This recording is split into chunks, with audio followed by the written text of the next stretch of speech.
O meu contato maior com o esporte radical era mais de admiração mesmo, de assistir competições, porque eu acho que meu talento para isso, eu não nasci para isso. Eu achei muito legal quando eu vi o tema, porque eu realmente não conhecia a Fabiola, assim, eu sou de outra geração. E aí foi bem legal ir atrás dela, da história dela, mas o que eu conhecia foi tipo de acompanhar um pouco o skate mesmo, mas bem pouco do patins. Então pra mim foi legal, sabe, descobrir um pouco mais sobre, mas eu adorei o tema. Quando eu soube do tema, né, que ia ser da Fabiola sobre patins, eu fiquei muito feliz, até porque eu já sabia quem ela era. Quando eu era pequena, assistia X Games, essas coisas. E é um esporte que eu me identifico muito.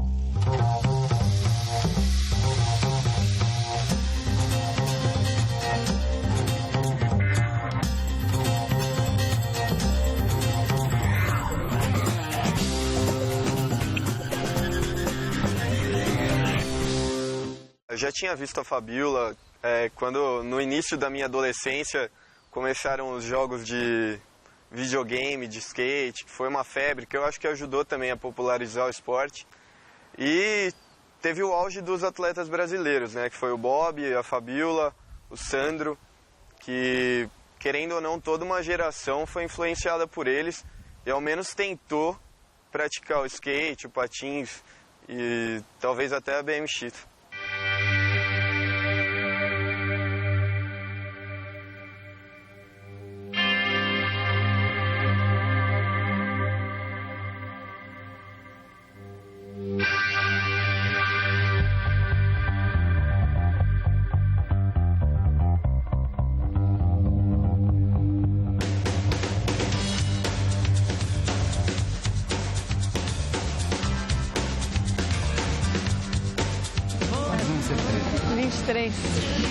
Tá nisso desde quando? Desde 16.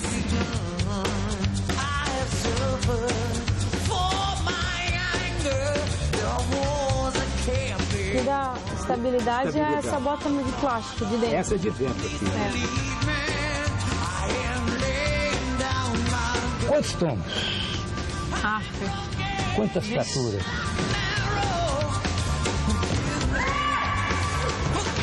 Tombos foram vários, mas sério mesmo, eu operei o joelho o ano passado. E você? Eu tenho que operar, mas eu... Tem que operar? Eu tenho. Joelho também? Joelho, ligamento. Você operou qual? Esse ou esse? Operei o esquerdo. Operei do menisco. Vamos lá para a pista? Então vem comigo. Você vai conhecer a ex-campeã mundial desse negócio.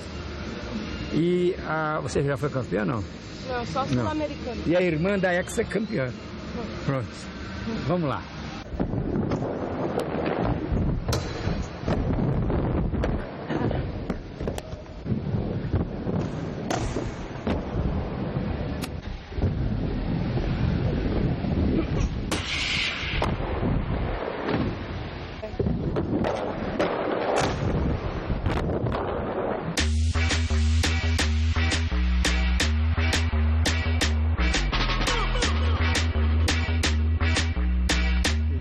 E aí, beleza? Beleza. Vai. Olá, tudo bem? Oi, tudo bom? Oi, tudo bom? Tudo bom, Jorge? Bom, fica à vontade, gente. Chegar aí. Eu fiquei impressionado com o Jorge porque a gente não pensa muito, nossa, quem faz essas rampas todas que a gente vê por aí, tanto em competição quanto as públicas? E é o Jorge, que fez muitas delas. Eu comecei a andar de skate na década de 80, 1980. Passei esses 10 primeiros anos de 80, 90 competindo como profissional na época, né? Em 85 eu entrei na faculdade de arquitetura e concluí em 90. E aí eu comecei a trabalhar com construção de pista de skate, com desenvolvimento de projeto, com... De alguma forma, então, você juntou o seu lazer com a sua profissão, né? Eu comecei a praticar por brincadeira mesmo. E eu ganhei o meu primeiro par de patins, eu tinha uns 8 anos. Meu pai me deu aquele patins tradicional, que era o mais antigo, uma roda do lado da outra. 4 rodas. Isso, de 4 rodas. Com uns 14 eu comecei a andar de skate um pouco, numa pista perto de casa. E nisso eu vi um pessoal andando de patins, num final de semana que eu frequentei. Então achei legal e levei meu patins. Eu tive mais afinidade com o patins do que com o skate. Aí eu decidi andar de patins.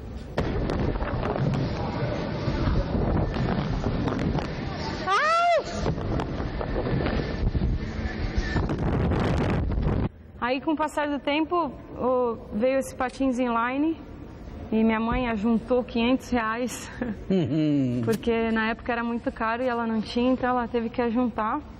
Aí ela me deu um patins bom, só que durou 6 meses só. Aí veio 2 americanos fazer apresentação na Roller Brothers, que eram os atuais campeões mundiais, e eram 2 pessoas que eu costumava assistir em fita só. Eles acharam legal de ver uma menina e pediram o meu endereço. Você tinha quantos anos? Eu tinha 16. Aí trocamos endereços, aí foi passando o tempo, depois de uns 6 meses chegou uma carta em casa dos Estados Unidos convidando para participar do X Games. Os X Games são as Olimpíadas dos Esportes Radicais, né? Então mas não tinha condições para viajar, assim, muito caro, tudo muito caro e eu... Aí a sua mãe não deu para juntar nada? Não. Aí eu tinha apoio da loja Traxart e eu mandei essa cartinha para eles, eu mostrei e eles decidiram pagar. Bancaram toda a minha viagem. Aí eu corri o campeonato em 96, ganhei e peguei patrocínio da Rollerblade. E aí? Ganhou de novo em 97? Depois 98, 99.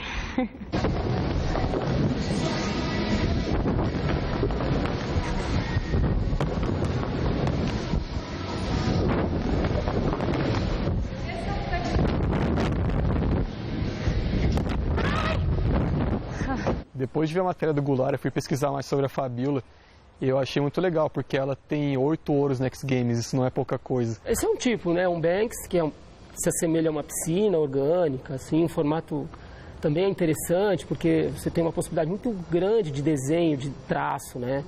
Então isso é legal, seja dentro de uma casa, é agradável, né? Uma coisa agradável, essa coisa curva, quanto num parque público, né? Então você tem essa possibilidade de criação de um elemento que ele passa a ser até um mobiliário urbano quando ele vai para a praça pública. Esse é um tipo de pista, um tamanho, digamos, para esse uso, um tamanho médio. 30 dias a 40 dias é um tempo no andamento normal de obra para ser feito assim. Em parques públicos, eu diria que uma pista de tamanho pequeno equivaleria a uns 400, 500 metros quadrados para você ter um atendimento mais amplo da população. Você agrupar tipos de pista, alturas, profundidades e tal, para atender desde uma criança até um cara uma criança iniciante até um cara mais aprimorado nas manobras e tal. Então uma pista com 500 metros quadrados você já vai precisar aí de uns 2 meses, 2 meses e meio. É muito barato isso. Que é uma coisa muito simples, pô. Você vê, ó, não tem nada, né? Ele é só uma desempenadeira, é só que ela tá bem afiada. Se vocês forem pegar nela, só tomar cuidado para não cortar. Por que ela é arredondada? Porque quando você faz um trabalho aqui, você faz um trabalho de alisamento. Esse alisamento, se você tem a quina, ele vai marcando, né? Essa quininha vai marcando a superfície, né? Com a ferramenta, né? Essa é uma outra ferramentazinha, que é um sarrafinho, só que ele é arredondado e ele tem vocês veem que ele tem um trabalho com uma calotazinha, né? E essa daqui, ela que faz o corte do concreto, quando você lança ele, né? Então você vai fazer um corte inicial, quando você tem uma ferramenta curva com já o raio de curvatura pré-estabelecido. Então isso tudo quer dizer, as ferramentas são para isso, né? Para simplificar o trabalho da gente, né? Então quanto mais simples a gente tem esse ferramental, mais a gente consegue dividir isso com as pessoas, mais é acessível a todo mundo e mais a gente desmistifica, que eu acho que no momento da conversa a gente falou sobre coisa de desmistificar a construção de pista, desmistificar essa questão de que, né, a coisa pode ser tão... É especial, mas assim, é especial no sentido de ser mais possível para todo mundo, né? Atualmente eu moro fora, já fazem 5 anos. Eu moro na Califórnia, então, assim, o esporte aqui no Brasil vem crescendo bastante, mas ainda eu acho que vivendo aqui no Brasil não dá para viver disso. Então, por isso que os atletas aqui optam para morar fora. que tem mais oportunidades, mais pistas para treinar. Você ganha dinheiro com isso? Isso. Ganha? Ganho. Eu vivo só de patins. Então como é que é essa profissão? Você ganha dinheiro como? Se exibindo? Não, é dinheiro de apresentações, Sim, isso. campeonatos e um salário mensal. Quem paga? A Rollerblade. Rollerblade e outros patrocinadores também.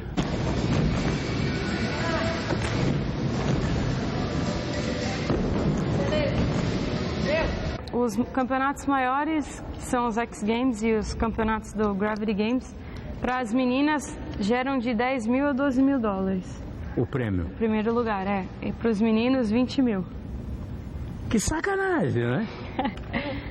Não, acho que não. Chauvinismo comercial. É porque é mais competitivo para homens.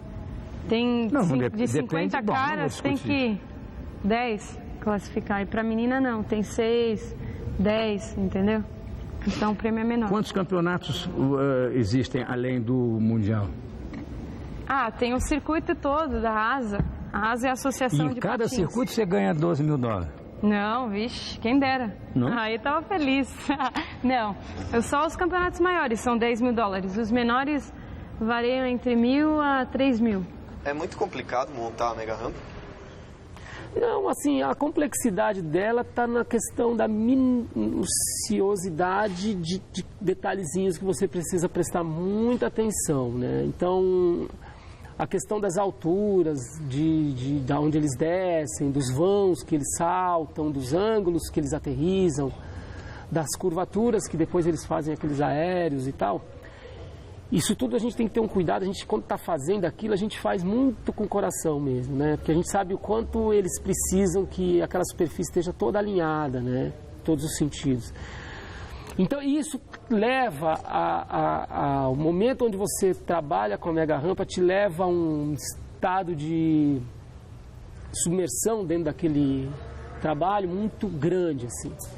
Então você submerge dentro daquilo de uma forma muito profunda mesmo. Você precisa estar enfiado naquilo de um jeito que você vai executar com o coração. A pista pública, por exemplo, é uma pista que é para um uso amplo, que vai desde uma criança iniciante, como a gente já comentou aqui e tal, que está começando, uma criança, então o que a gente está fazendo? Qual é o público? Imagina o cuidado que a gente tem que ter, uma criança que está iniciando. A gente precisa ter muito cuidado com a criança que está iniciando. Então quando você vai projetar uma pista dessa, tem o mesmo coração que você usou lá para fazer a mega rampa para o cara, você vai usar para fazer aquela pista para aquela criança que está iniciando, né? Percebe? Então, no fim, a gente depois começa a entender todo um processo que ele vai mesmo que você, para conceber uma pista, você vai se utilizar de sentimentos para você conseguir projetar e depois executar de uma maneira que seja bacana e tal. Se a gente pensar bem, o que a gente está fazendo? Isso é um brinquedo. No fim, é um brinquedo, né? Então, pode brincar, né? Brincar tem regra? Não, né? Qual é a manobra mais difícil? Hoje em dia que eu estou praticando é o 900, mas... O que é o 900? Mostra com o dedo. São duas voltas e meia. Ao redor... De si próprio. Você salta uma coisa, roda 2 vezes e meia, é isso? Isso, mas é uma manobra que eu aprendi, mas não tenho constância, assim. Não é sempre que eu acerto. Não está segura? Não.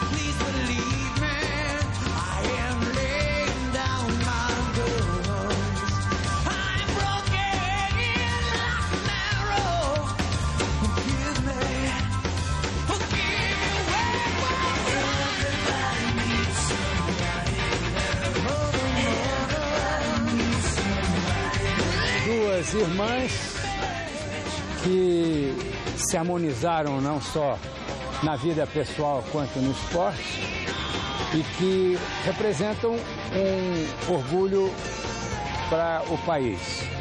E vocês vão ficar também orgulhosos de terem conhecido essa moça, essas duas moças.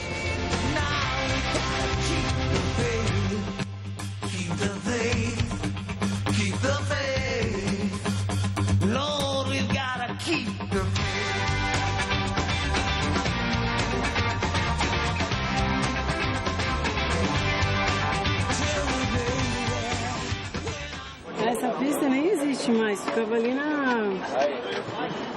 atrás aqui na Anchieta. Essa é a minha primeira experiência com televisão, minha primeira entrevista.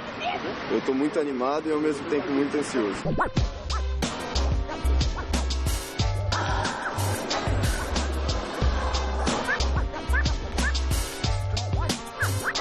Sul mondo barattoli, 512 bambini bottoli, nelle metropoli, è un magna da monopoli, multicultura sì, ma non c'è pace fra... Tava nervoso um pouco pelo fato de que eu achava que ela era mais tímida do que ela era na realidade, assim.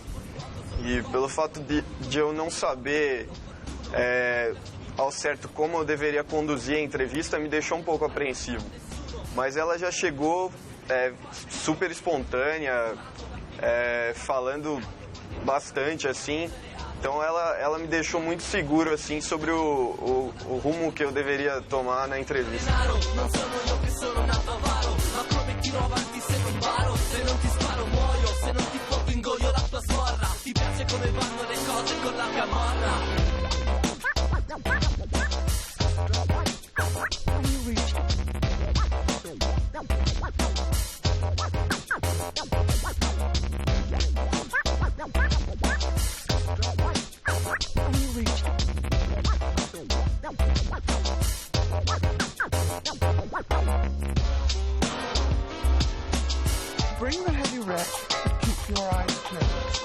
É a segunda vez que eu participo do Vem Comigo.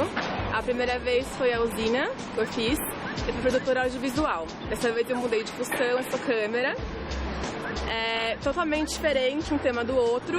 A gente gravou numa usina, meio escuro, barulhento, o tempo estava ruim. Hoje totalmente diferente, tá com calor. Eu tô animada pra fazer outra função, mas ao mesmo tempo com medo, porque o diferente sempre um pouco que assusta, né? A dificuldade que eu acho que eu vou ter como câmera é a questão do sol, com medo de estourar o fundo, as sombras tem que tomar cuidado também, essas coisas mais de imagem, barulho um pouco também, essas são as preocupações também.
Desde que eu me mudei para São Paulo, eu sempre fiquei sabendo dessa grande pista aqui em São Bernardo. E chegando aqui eu fiquei impressionado, porque realmente é tudo isso que eles falam. É grande, é muito bem frequentado, muito bem estruturado. E desde os meus 10 anos eu pratico skate meio de brincadeira. E cara, eu cheguei aqui, a vontade de andar surgiu na hora. Eu só não tô andando porque eu tô sem equipamento, mas é muito louco. O pessoal andando aqui é muito legal mesmo.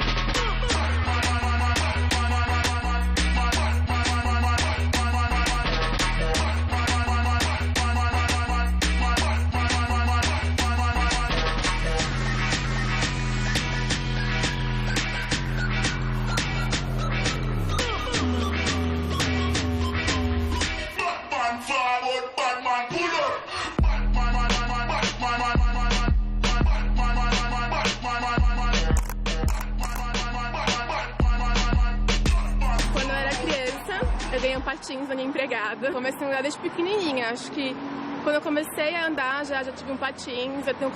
Eu aprendi a andar lá em casa. Eu andava bastante, o inline, que era no parque, com os cones que eu tinha que driblar. Os cones, era bem legal. Mas eu parei de andar faz um tempo, mas eu ainda gosto muito de patins, de vez em quando eu ainda ando. Não é tão difícil, é mais uma questão de equilíbrio, É isso, não tem idade. Se eu não aprender com ela, não aprendo mais. Vocês guardaram um lugar pra mim aí, né? Como vai? Tudo bem? Já conheço você, não? Já. Já? Eu fiz o da usina em Riborden. Ah, é mesmo. Só que eu fui produtora. Gostou? Gostei. Mas eu gostei de ser câmera também, diferente. Hoje você foi câmera? Isso. Gostou? Gostei. Você não conhece? Não, ainda não. Você fez o quê? Eu fui repórter. O repórter. Isso. Vamos conversar sobre a eficiência daquela patinadora que eu entrevistei, o quê? Uns 15 anos? Faz uns 10, 11 anos. Uns quanto? 10, 11 anos. 10, 11 anos. E ela continua nativa? Continua. Eficiente. 35 anos, está nativa ainda. Viram ela patinar e tudo? Sim, ela deu uma demonstração pra gente lá, foi bem legal. Vamos ver isso aí? Vamos. Vamos.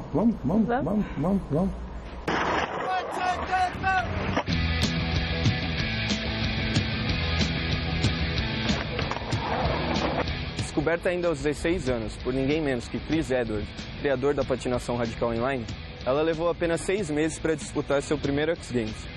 Não contente em apenas disputar, ela venceu a competição. Desde então, seus títulos se acumularam, inclusive alguns deles sendo disputados contra homens. Quando eu comecei a andar de patins, eu sempre fui muito menino, assim, eu sempre gostei da agitação, de esportes mais agitados, brincadeiras, enfim, brinquei muito de boneca já. Mas eu acho assim que a mulher, ela tem a capacidade de ser quem ela quer ser e de fazer o que ela quiser. É claro que, assim, para mim, no meu esporte, por exemplo, o homem fisicamente ele é mais forte do que a mulher. Então, por isso que há muito tempo atrás eu comecei um trabalho assim de preparação física, porque eu acabei tendo que competir com os homens. Mas isso eu achei muito legal, porque não existe esporte que mulher compete com homem e assim, meio que no mesmo nível. E por eu ter crescido muito no meio deles, então para mim foi super normal, assim. Foi um desafio, na verdade, de aceitar. Existe até uma regra na patinação que chama regra Fabiola. Isso. Que é quando não existe uma categoria específica para mulher e ela tem que competir com os homens. Quando eu comecei em 95, existia a categoria feminina de vertical, que é aquela rampa maior. Aqui seria uma área de street. Só que no decorrer dos anos, muitas mulheres também não estavam evoluindo e foram desistindo, meio que desanimando. E só algumas continuaram. Então, existiam campeonatos com 3 meninas, de 15 foi abaixando. Então ficava meio estranho ter um campeonato somente com 3 meninas.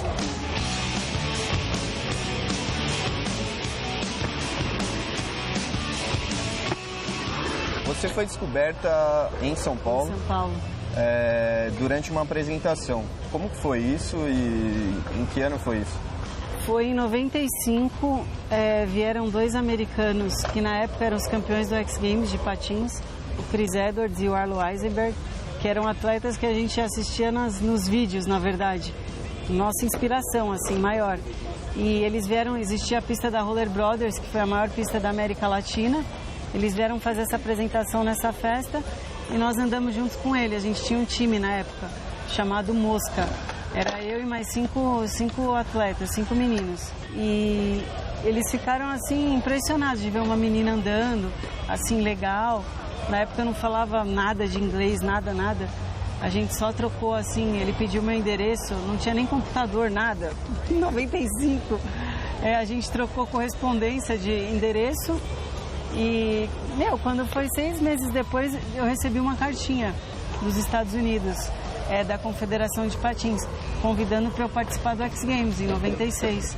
que o Chris Edwards voltou para os Estados Unidos e falou, poxa, tem uma menina lá no Brasil, ela é fera, não sei o que lá, vamos convidar ela para vir competir aqui.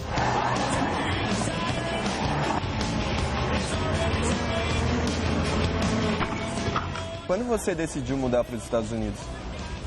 Devido a esse campeonato do X Games em 96 que eu ganhei, o Chris Edwards, que veio para o Brasil, ele era da Rollerblade. E automaticamente a Rollerblade já me ofereceu um patrocínio em 96. Quer dizer, eu mal cheguei assim, tudo já foi dando certo, mas eu nem esperava tudo isso. Só que eu morava aqui, eu estudava ainda, eu estava terminando o colegial, eu não podia sair assim, tinha minha família.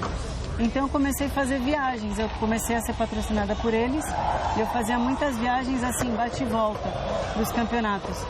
Aí depois eu terminei o colegial, tal, eu fui indo, ficando um mês nos Estados Unidos, volta, depois vai ficar 2 meses, 3 meses, foi sempre só aumentando. Aí o Lerbilite falou, pô, por que você não mora aqui, faz as coisas direitinho e a gente viabiliza tudo certinho pra você? Foi quando tudo começou, que eu me mudei de vez. Foi mais ou menos eu tinha 18 anos, 19. Eu terminei o colegial e já fui. A gente faz bastante apresentações, demonstrações. Participei de 4 anos de um show dentro da Universal, que o show é do Matt Hoffman, inclusive, para quem não sabe, o Matt Hoffman é o ícone da BMX no mundo. E faço várias apresentações, alguns campeonatos. Campeonatos hoje em dia é bem menos, porque não tem tanto campeonato mais de patins. Assim, o difícil desses esportes é que tem os seus altos e baixos, assim. Então é bem complicado. Tem ano que você tem muita coisa, tem ano que você não tem quase nada. Mas hoje também, que eu tô mais velha, assim, fazem 21 anos que eu ando de patins. Eu tenho 35, hoje eu comecei com 14. Hoje eu tenho outros objetivos, assim, não que a patinação é a minha maior paixão, foi o que me concedeu várias coisas boas. Mas hoje eu penso no futuro também, porque a vida de atleta ela é curta. Do you have the time to listen to me whine? Tem algum especial, assim, que você fala, foi o campeonato que eu mais gostei de vencer? Ó, teve um que eu não venci, foi na França, que eu estava tentando aquela manobra mortal duplo. E eu nunca tinha conseguido voltar, assim. E nesse dia eu tinha andado até mal, mas eu falei, hoje eu vou voltar essa manobra, eu vim aqui para isso. E no meio do campeonato, eu falei assim, não, eu vou tentar agora e vou acertar. Eu acertei. Tanto que os meninos, os melhores do mundo, são os japoneses, Yasutoko. Nossa, eles ficaram mais felizes que eu.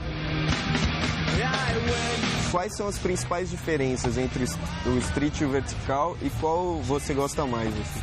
Ó, na verdade, eu comecei andando somente no vertical, que é aquela pista maior, mas com o decorrer dos anos eu fui vendo mais mulheres praticar no street, que seria essa pista aqui, que é uma área aberta com vários obstáculos.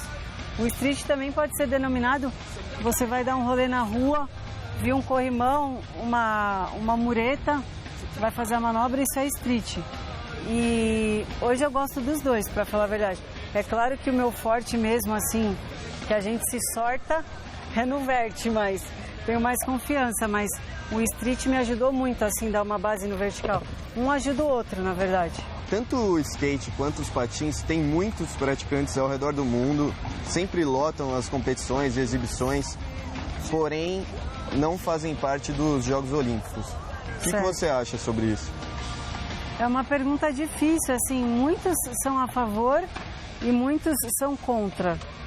Eu não sou contra, eu sou a favor, porque eu acho que iria ajudar muito os esportes a crescer mais e mais, mas são várias burocracias, né? Então, poxa, um dia se meu esporte entrar na Olimpíada, eu já tô vovó, não vou poder participar.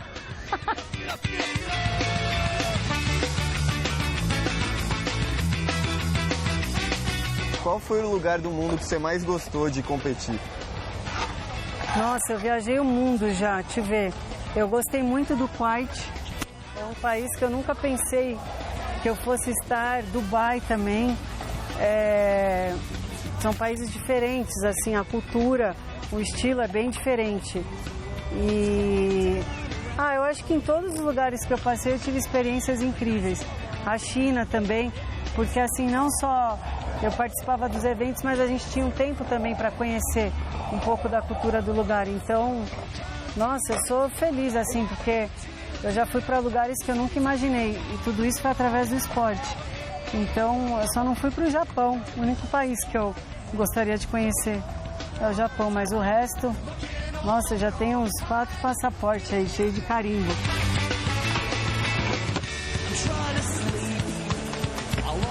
Quanto aos seus projetos de futuro?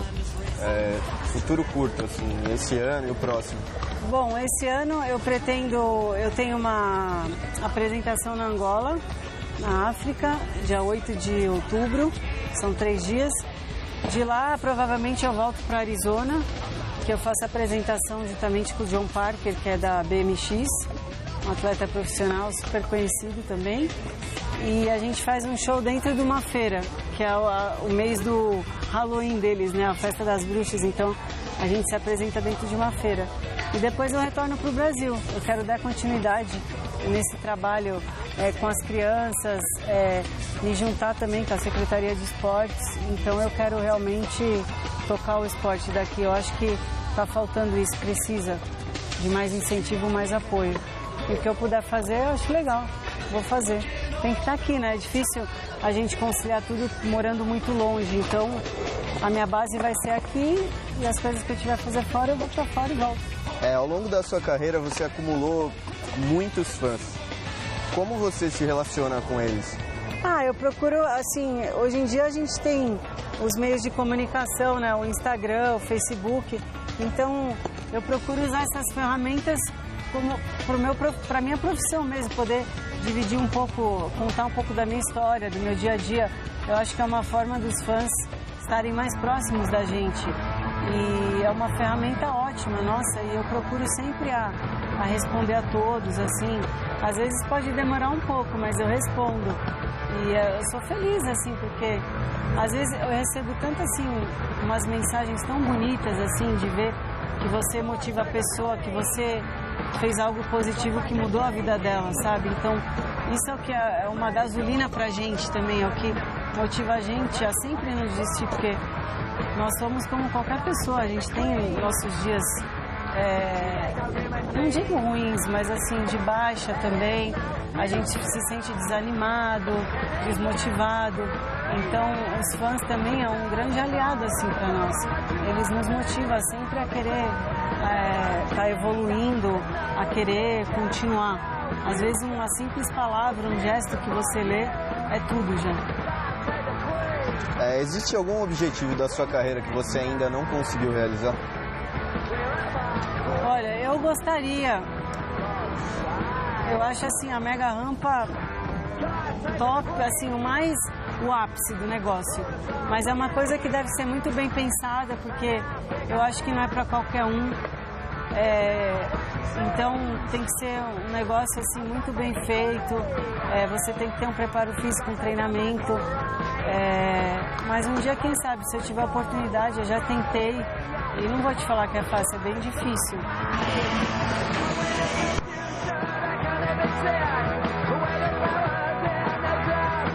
Quando você começou em 95, você tinha noção do que a sua carreira iria se tornar? Não. Eu comecei como uma brincadeira de criança, assim. Eu vi a galera... minha mãe ia bastante pro Paraguai na época. Ela teve uma febre dos skate, aqueles skate rosa, azul, que tinha umas saboneteiras. Toda criança teve aquele skate rosa. Eu comecei nisso um pouquinho, aí depois comecei a andar de skate perto de uma pista. Aí eu vi uns vizinhos meus andando de patins, esse tradicional, o basicão mesmo. Eu falei assim, nossa, legal, eu quero tentar, né? Eu pedi um par de patins pro meu pai. Nossa, aí veio minha mãe, não queria, porque ela achava perigoso, tá? Eu já estava saturada de ver a gente se ralar inteiro. Mas enfim, meu pai trouxe 2 pares de patins, tipo, uma semana depois, num saco de lixo. Eu lembro até hoje, porque minha mãe ela não queria, então ele deu escondido. Aí ele chamou a gente no quintal, tal, e deu um par para cada um, para mim e para minha irmã. Eu comecei a aprender no quintal, aí depois foi para a Marquise de Ibirapuera, que é a superficializa, depois na rua. Aí o patins ficou pequeno, eu comprei uma chuteira da drible, eu tenho essa chuteira até hoje. Colocamos truque. Um amigo meu que me ensinou a andar de patins, ele montou pra mim esse patins aí. Surgiu outras pistas, a Rock and Roller, Roller Brothers, e daí nunca mais parou. Continuei até... Hoje meu pai é falecido, mas ele já me acompanhou, ele foi o maior incentivador, assim, foi quem me deu meu primeiro par de patins.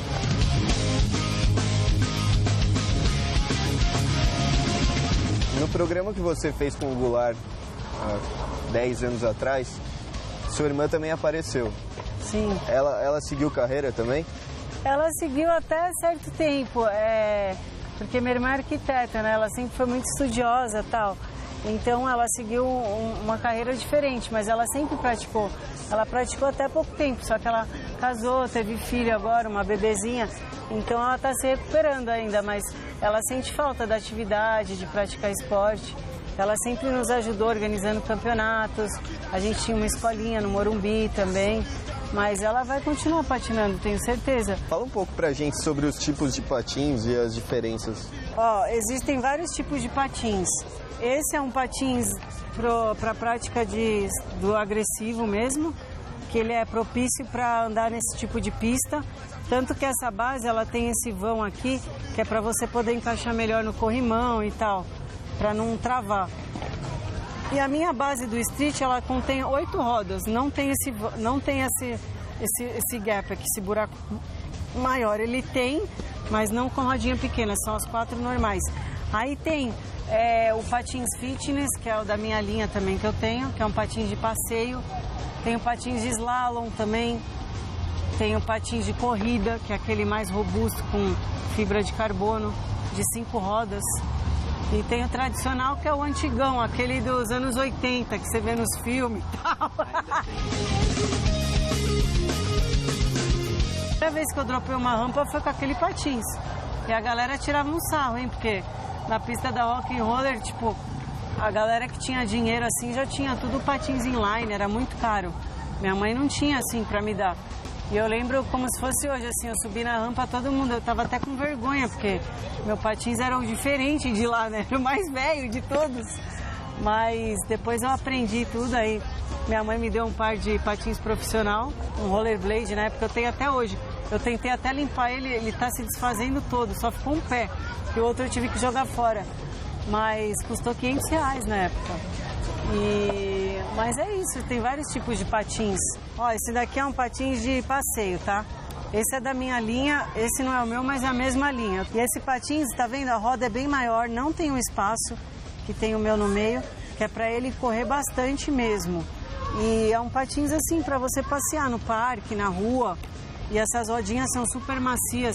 A minha, por exemplo, se eu tentar andar na rua, ele não é um patins confortável. Para você, por exemplo, fazer um passeio de 1 hora. Porque pela roda ser muito dura, eu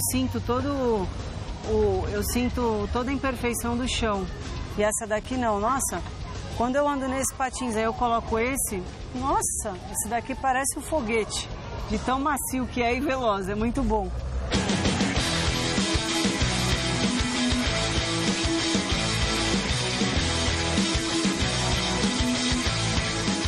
Ela é uma pessoa bem legal, humilde, solícita, desde que eu conheci.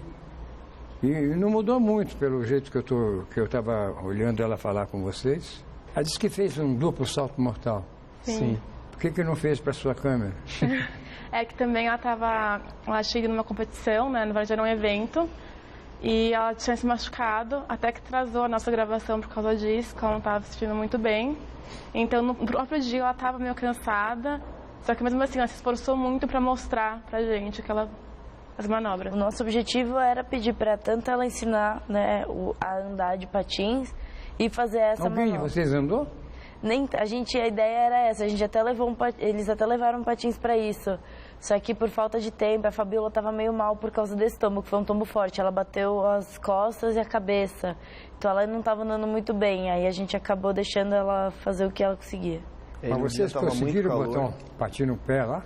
Eu coloquei, inclusive era bem menor que o meu pé, mas eu consegui fazer caber. Eu que não sei andar, ia ser a cobaia, mas como a gravação deu uma atrasada, acabou não acontecendo. Não acontecendo. Quem é o campeão mundial? De homem, você diz? É? Hein? Atualmente a gente não sabe. É um americano, um australiano? E ela falou que os melhores são japoneses. Japonês.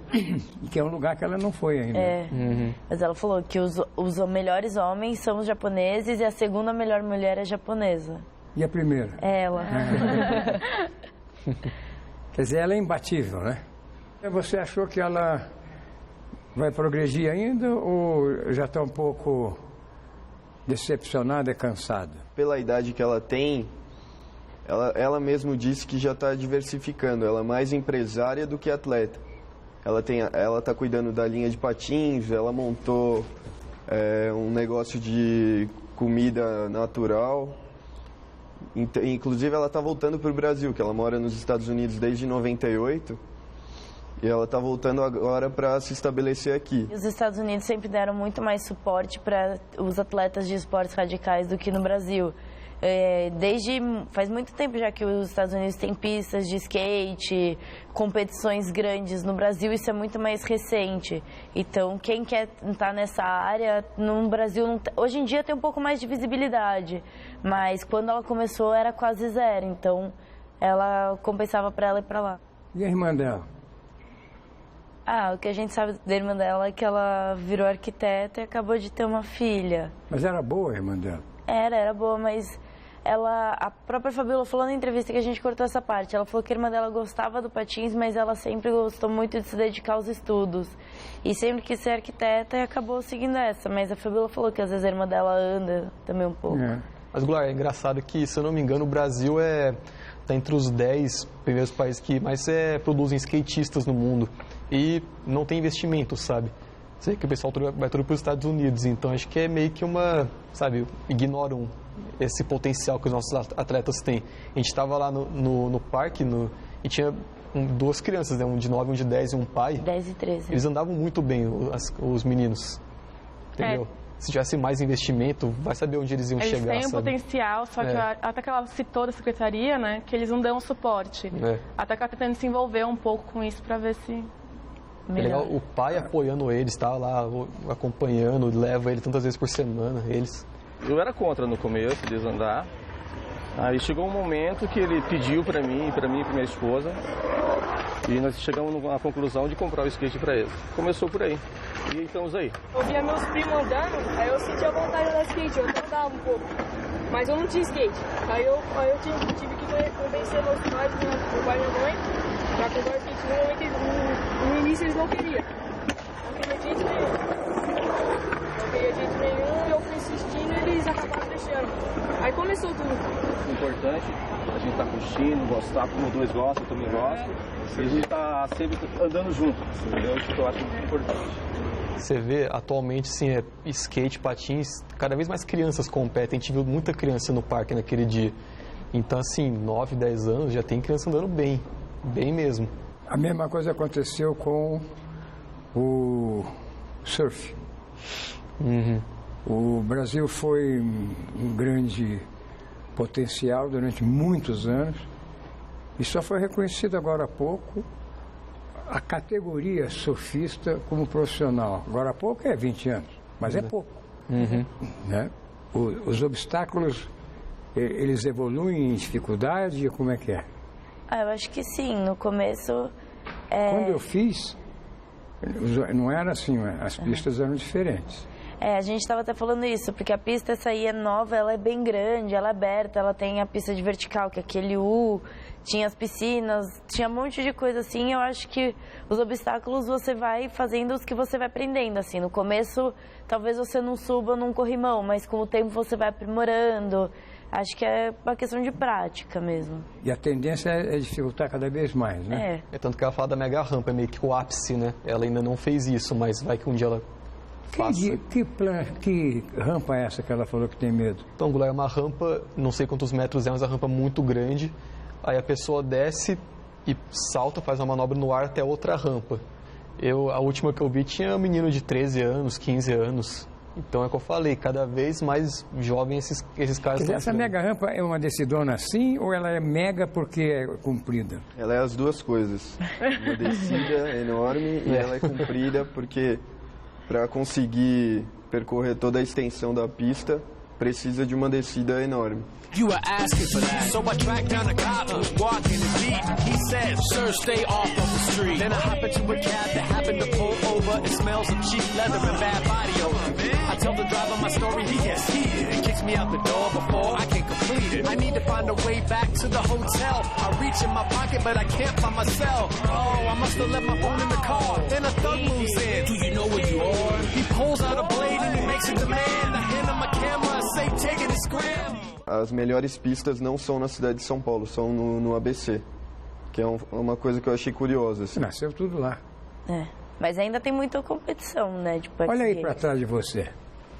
Aqui nós temos uma série de patins que foram gravados. Foi por você? Foi.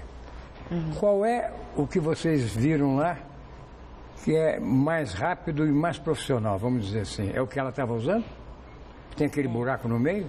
O que ela está usando, na verdade, é de street, que é para pular. O mais veloz é o que tem as 5 rodinhas juntas. Que é aquele você que é macio? É, que você consegue mais velocidade, que é patins de passeio. As rodas são mais finas, só que são maiores. E, inclusive, os de maior velocidade tem 5 rodas ao invés de 4. Qual a próxima competição séria dela?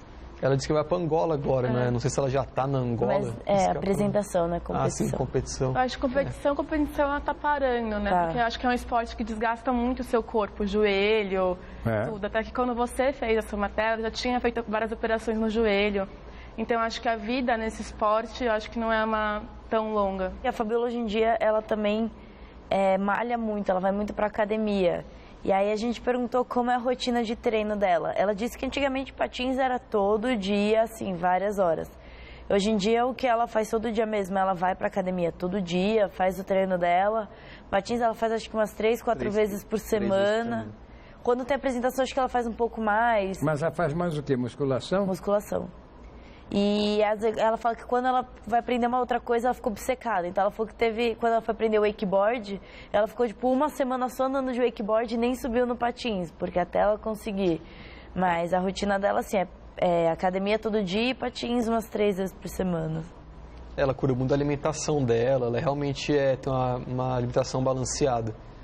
Mas ela brincou no dia que a gente gravou, ela podia comer um Big Mac. Ela até brincou com a gente. Ela um Big Mac. Estava liberada para comer um Big Mac naquele dia. Mas ela cuida, tanto que ela lançou a linha dela de alimentos que são alimentos saudáveis. Então você vê que ela está realmente investindo nessa área, tanto nela quanto para as outras pessoas. Financeiramente aí com outras pessoas. Qual é a manobra mais difícil? Tem os 900 graus, que a pessoa dá 2 voltas e meia no ar. Assim, né? Girando. Isso. E tem um menino de 12 anos que conseguiu dar 1080 graus, mais meia volta. Ele dá 3 voltas no ar. Tudo bem que por ele ser menor, ser mais leve, isso ajuda, né? Ele a dar tantas voltas no ar, mais do que os grandes atletas. Mas o máximo, acho que já conseguido, uma das mais difíceis é essa de 900 graus, que são 2 voltas e meia. Não, o mais que conseguiram essa os grandes de 1000 e coisa do molequinho aí, o menino peão.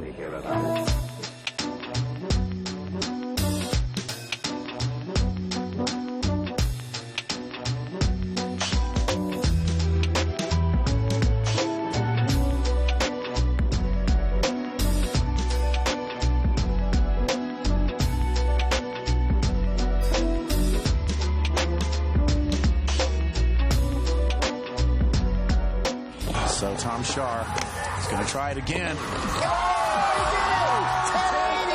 Look at his mom's choked up. She's choked up right now. I can't believe it.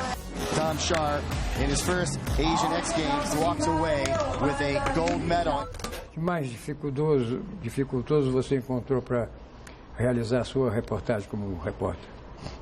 Olha, as condições eram as que eu esperava, assim. O mais difícil mesmo foi o fato de ser a primeira vez. Eu não gostei daquele início seu. Desculpe, eu tenho que falar isso. Você decorou um texto, foi lá e decorou. Eu achei que eu tivesse que decorar. Daí quando eu cheguei na hora, eu vi que não precisava. Fala. Simplesmente, né? Desculpe. Mas depois você consertou e foi muito bem. A sua câmera também tinha uns pedacinhos de braço aparecendo assim, né? Assim, a minha preocupação mais foi o sol. Eu não esperava que tivesse tanto sol. A minha preocupação foi para não ficar, como que é o nome, não ficar muito claro, muito escuro, foco. E também a câmera, essa minha fraquinha, a câmera nem é pesada. Então eu sofri um pouco com isso, não conseguia ficar tão estável. O que tens a dizer? Eu queria agradecer o pessoal lá que ajudou a gente, que foi o Cigano, amigo da Fabiola, o Baiano. E agradecer o Souza e os filhos dele, que é o Gabriel e o Gustavo. Ajudaram a gente tanto com, faz isso, filma aqui, conversando mesmo. Deixar só esse agradecimento para eles. Domingo próximo, às 11h30, eu te espero aí para você ver uma outra reportagem que está sendo preparada já por outros alunos. Até lá. Vem comigo.